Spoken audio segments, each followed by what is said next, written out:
Good afternoon to all of you. Now I request Ankita to welcome all the guests and conduct.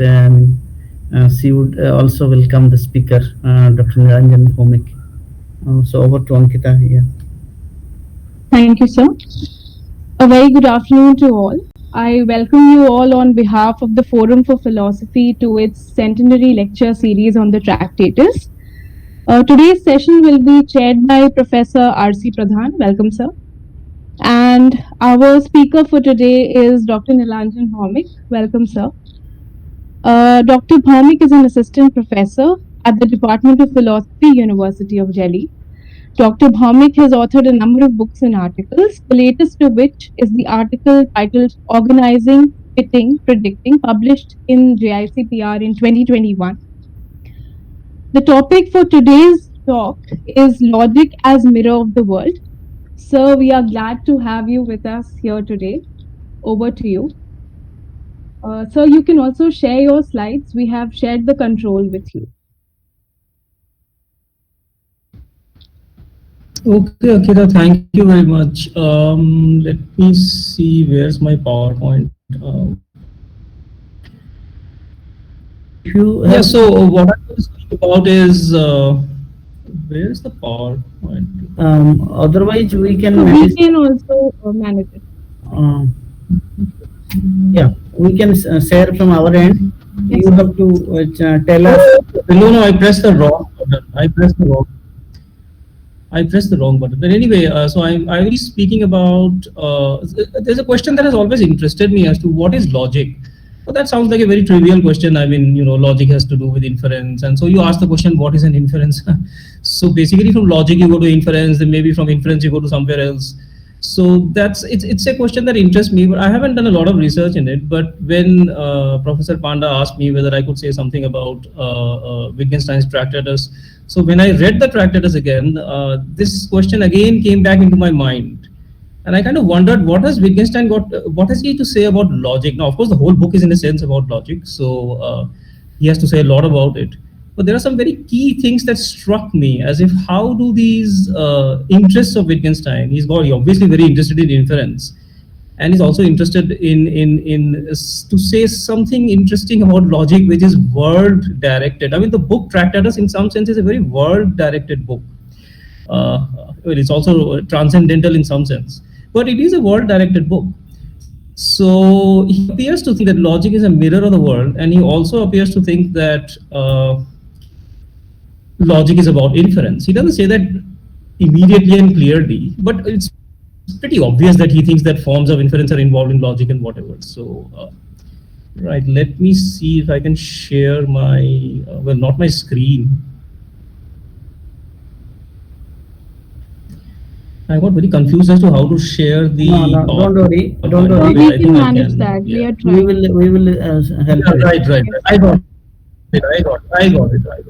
it. Yeah, I got it. I think now you should be able to see the PowerPoint. Hopefully that is. Yes, sir.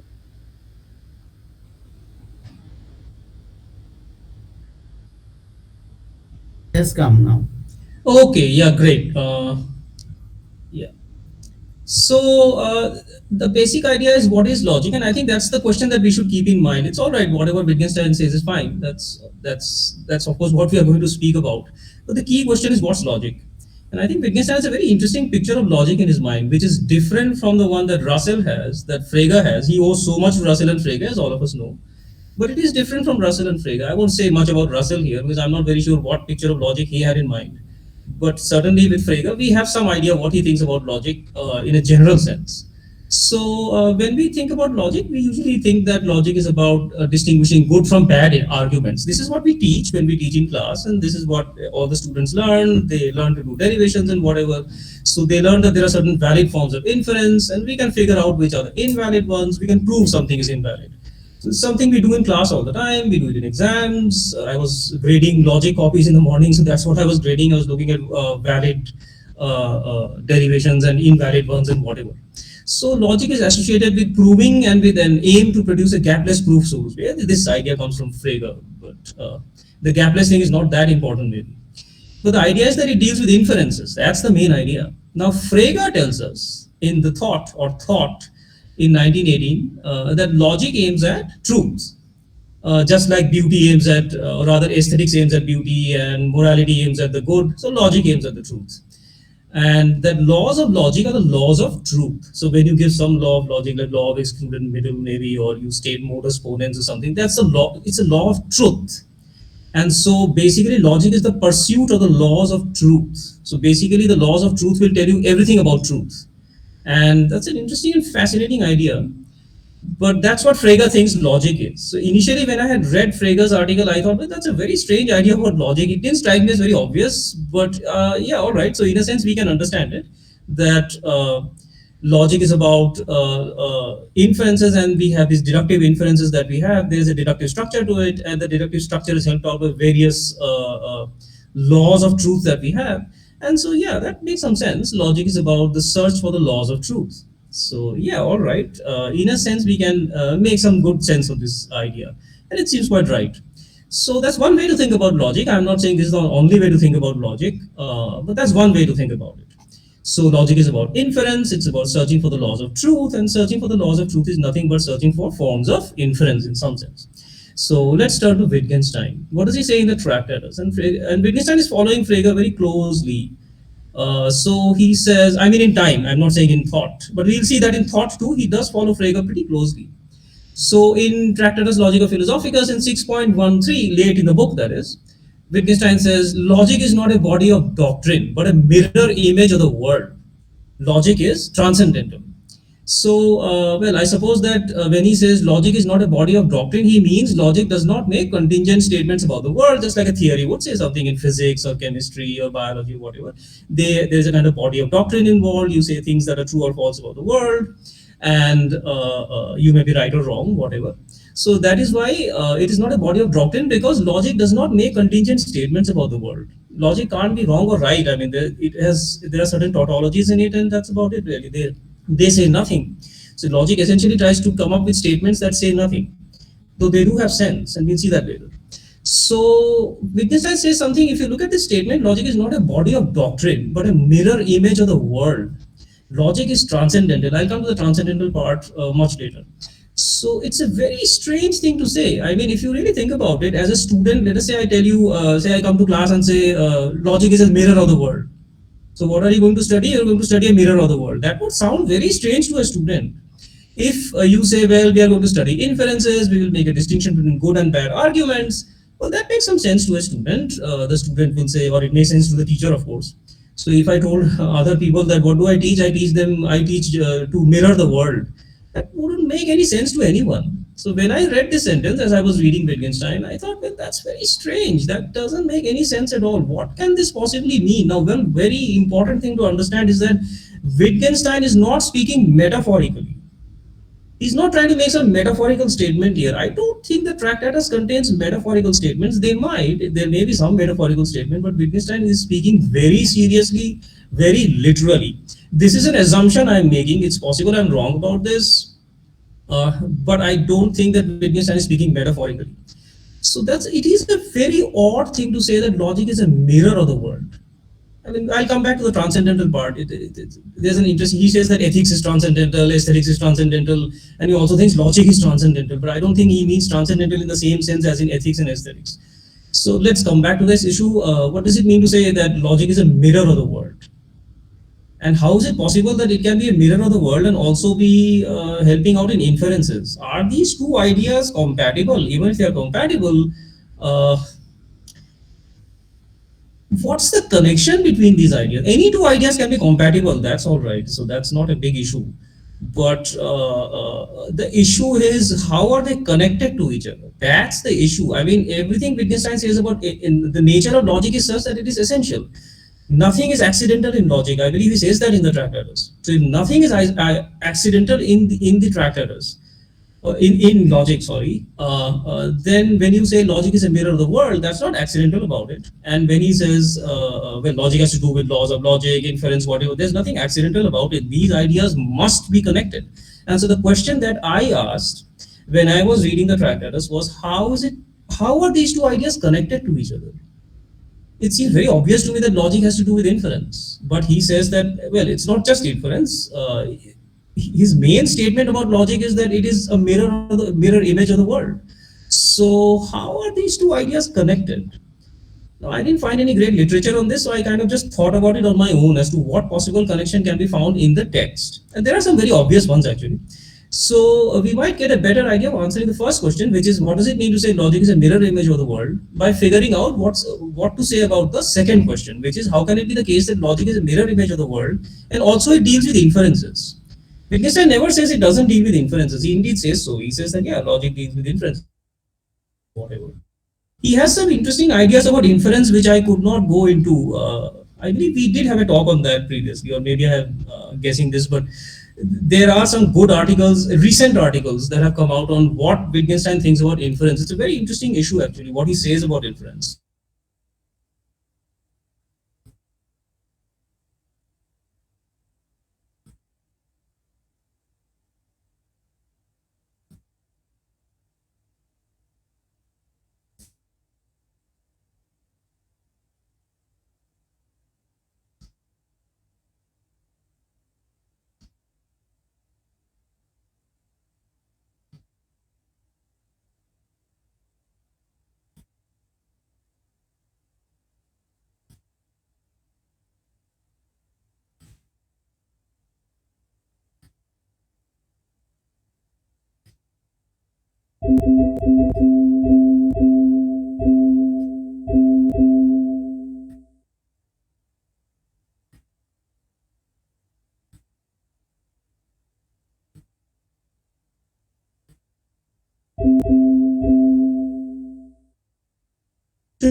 At the wrong headings. So here are three ways to understand the connection. All of them are present in the tractatus. One is obviously logical form, very famous notion both in Russell and Wittgenstein.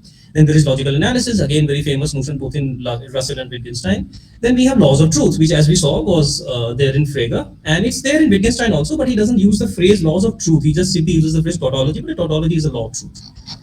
It's not necessary that Wittgenstein thought it was a law of truth, but I'm just using the phrase law of truth here. He usually uses the phrase tautology. So these are three ways. Let's try to understand these three ways. So the first is logical form. Logical form is the structural aspect of the proposition that reflects the structure of the fact that the proposition is about. So without this sharing of structure, nothing can be said by language, right? So when I say anything, there has to be a sharing of structure, and it is because of the sharing of structure that you are able to say anything about the world. So logical form between the fact and the proposition must be shared, and so therefore the rest of meaning sort of follows. All right, so here we have mirroring. So the mirroring aspect is there. Remember, we need two aspects. One, we need mirroring, and the other we need is inference. So here we have mirroring. This is pretty straightforward. Logical form somehow mirrors the form of the fact and whatever. So do we have logic as connected to inferences here? So it would appear that this is very obvious. After all, what is more connected to inference than logical form? This is what we do in class all the time if you really think about it. So you say, this is the logical form of this sentence. It is because of this logical form that we get all the inferences going. So it is very obvious that logical form captures the mirroring aspect, and it should capture the inferential aspect as well. It should do that job. But let's see, I have my doubts about this. So here are some of my doubts. Firstly, Wittgenstein does not speak of logical form in the sense of helping out in inferential structure. Yeah, he doesn't say in the tractatus that logical form is, incredibly important and helpful in inferential structure. This is what we do.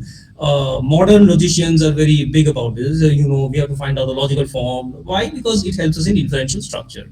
It's something that's been there since I believe 40s, 50s, and 60s. I mean, it's a huge thing. You have to find the logical form. The logical form helps in the inferential structure. So you may remember Davidson's article, "Logical Form of Action Sentences," something that people teach in so many universities across the world, in India, everywhere. And what do we do in it? We say, well, Davidson says, here's the logical form of a particular sentence. And you can fight about the logical form, but the argument is the logical form helps in the inference. So it seems very obvious that logical form will help out in inference. But Wittgenstein doesn't speak of logical form in this way at all. So he doesn't say logical form helps out in inferential structure. Also, logical form is had by contingent sentences, and in some sense, only by contingent sentences. If sharing of structure is fundamental to logical form, as I think it is for Wittgenstein, so for Wittgenstein's conception of logical form is, it is a sentence's structure or a proposition structure. If you like the word proposition, it is a proposition structure that reflects the structure of the fact. Now, if logic consists of deductive rules and whatever, and modus ponens and all kinds of rules are there, and Wittgenstein indeed mentions some of these rules in the Tractatus, not that he doesn't. Uh, these rules don't reflect any structure of facts in the world. So if they have any logical form, that's very distinct from the logical form that Wittgenstein is harping about in the earlier half of the book. So I don't think that logical form as used by Wittgenstein in the Tractatus is the same thing that we have in our mind when we speak of Wittgenstein's, or rather of logical form. An example I can give is, we often say the logical form of all whales are mammals is that for all x, if x is a whale, then x is a mammal, and so there's a conditioner involved, there's that. Yeah, but Wittgenstein clearly says that he doesn't think that that's the logical form of a universal statement. So for him, a logical form, a universal statement, will simply be a conjunction of all the things that make that statement true. So he doesn't like the notion of a variable at all. I mean, in the Tractatus, he says this, that we should not have the variable, especially in these universal like sentences. So his notion of logical form is very different from us. He doesn't use it in the sense of, if he uses it, he uses it in a very light sense. In the heavy sense that he uses it for sharing of structure between proposition and fact. And that's not something that logic does. I mean, this is not logic's business to share structure with proposition and fact. That's not logic's business. So logical form, it is had by contingent sentences. Logic deals with tautologies and contradictions and whatever. These are not contingent sentences. So logical form, again, another point is that it's really a conception within philosophy of language, or if you want to stretch it, it's a conception within philosophy of logic, which is more correct to say. And it is geared to solve certain problems within it. So we are well aware of this. From Russell's paper on denoting, we know that he uses the notion of logical form of a sentence as something that will solve some issue in metaphysics, or it will try to give some idea about how we're approaching epistemology, or it will give you some idea about how you are saying something about the world, and so on and so forth. That's something Wittgenstein does, not Russell. But the idea is that logical form helps you out in various ways regarding the structure of the sentence, such that it solves various issues in metaphysics and whatever. And this issue is there in Wittgenstein, very heavily so, and he certainly borrows that issue from Russell. But again, that issue is within philosophy of logic, not directly related to logic as such. That doesn't mean that it's not helping out in inferences. It might help out in inferences. But as I have said, Wittgenstein does not speak of logical form in the sense of helping out in inferential structure. That's not the primary goal Wittgenstein has in his mind. His primary goal is, how does the proposition say anything about the world? But that's not a question about logic. So he does say at another point that, well, he says logic contains all these things, or and if and then, and all these small brackets and whatever. And he says all these crotchets and contrivances, this is an expression he uses. He says all these crotchets and contrivances are very strange in logic, but he says that ultimately all of them disappear, and what remains is the great mirror, so to speak. And that may suggest that maybe this logical form idea is the right one, but I have some doubts about it. I'm not saying it is wrong. I'm just putting out this idea that maybe this is one of the right ideas we can have about connecting mirroring with inference. But it's probably not the best idea so far as the Tractatus is concerned. It may be a good idea, yeah, and it seems to be the first idea that strikes the mind. At least it struck me as the first thing. But I realize that I'm making a mistake here. There maybe more work needs to be done to bring out the notion of logical form as connecting mirroring with inference. So I don't think that logical form draws the connection between mirroring and inference, not successfully. And this is not the mirroring that Wittgenstein is speaking of in 6.13, where he says that logic is a mirror image of the world. That's not the same as saying a logical form mirrors the structure of the fact. Those are two different forms of mirroring. One is a sharing of structure, the other is a mirror image of some kind, which is it's not, they're not the same thing. Right. So when we analyze a proposition, so here's another idea. So I have dealt with logical form very briefly, and here's another idea. So one is the other idea is logical analysis. So when we analyze a proposition, we hit an elementary proposition. This is an idea from Wittgenstein. It's a standard idea in the Tractatus. He abandoned it later, but that's all right. So when we analyze a proposition, we hit an elementary proposition. That elementary proposition mirrors the world. And as the world inherently consists of elementary facts, and the structures of each fact mirror each proposition. Yeah, that's right. So, I mean, the idea is that you take any proposition, there is a seminar going on right now, you keep on analyzing and analyzing and analyzing, it will hit an elementary proposition, or you will hit a set of elementary propositions. All those elementary propositions reflect some fact in the world. All those facts are inherently just elementary facts, essentially. So ultimately, the structure of the elementary proposition mirrors the structure of the fact. How is this supposed to help us out in inference? So does this connect mirroring with inference? One might think so, as the truth basis of all propositions are elementary propositions. Yeah, he says that in the Tractatus. He says that the truth base of any proposition is essentially full of elementary propositions. So you keep putting elementary propositions together with and or whatever, and you will get the truth base of an entire proposition that you have. And so it is these truth-based elementary propositions on which one presumably does the inferences. That's an idea. This is not the best of ideas of connecting mirroring with inference, but it is one of the ideas, and it's not such a bad one. It's there in the Tractatus, in the middle of the book, and Wittgenstein is obviously somebody who believes in elementary propositions, and you have to, if you really think about it for a while, if you really believe that sentences have any sense or any specific sense, they must have only one analysis. I don't think this is, I mean, I know many people say after the Tractatus, philosophical investigations have come, this idea is defeated and all that. But if you think very carefully about it, it does seem to me as if a sentence has a sense, well, it must have one specific analysis. It can't have like 15 different analyses. Then what sense does the sentence make? So the idea that Wittgenstein has is a very powerful one, actually. I don't think that it should be abandoned so easily as, well, Wittgenstein abandoned it, but he had his own reasons for it. So, well, again, I have reservations about this idea of logical analysis being connecting inferences with mirroring. So, again, elementary propositions are contingent. So, logic deals with tautologies. And elementary propositions are about some fact, but logic has no subject matter. Yeah, elementary propositions are very clearly about some fact. So maybe there's a tiger near you. So the elementary proposition ultimately boils down to something around you. So it deals with facts. But logic does